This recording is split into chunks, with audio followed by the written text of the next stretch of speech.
Socio fantasy కథతో visual effects ప్రధానంగా ఈ సినిమా రూపొందుతుంది. ఇటీవల సంక్రాంతి సందర్భంగా విడుదలైన టైటిల్ గ్లింప్స్కు అదిరిపోయే రెస్పాన్స్ వచ్చింది. గత నవంబర్లోనే ఈ చిత్ర షూటింగ్ ప్రారంభమైంది. ఇప్పటికీ 2 షెడ్యూల్స్ పూర్తి చేసుకుంది. అయితే మెగాస్టార్ చిరంజీవి ఇంకా సెట్లోకి అడుగు పెట్టలేదు. ఫిబ్రవరి మొదటి వారం నుంచి చిరంజీవి షూటింగ్లో జాయిన్ అవుతారు. చిరు షూటింగ్కు హాజరు కాకముందే ఈ చిత్రం భారీ బిజినెస్ను సొంతం చేసుకోవడం విశేషం.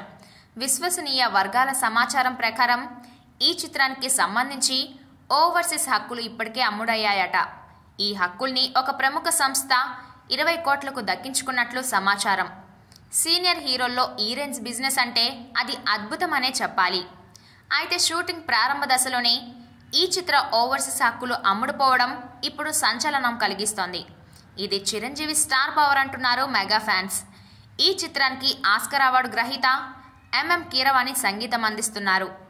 వచ్చే ఏడాది సంక్రాంతికి ఈ చిత్రం విడుదల కానుంది. ఈ చిత్రంలో కథానాయకులుగా నయనతార, త్రిష, దీపిక పదుకొని నటిస్తారనే ప్రచారం జరుగుతోంది. దీనిపై త్వరలోనే ప్రకటన వచ్చే అవకాశం ఉంది.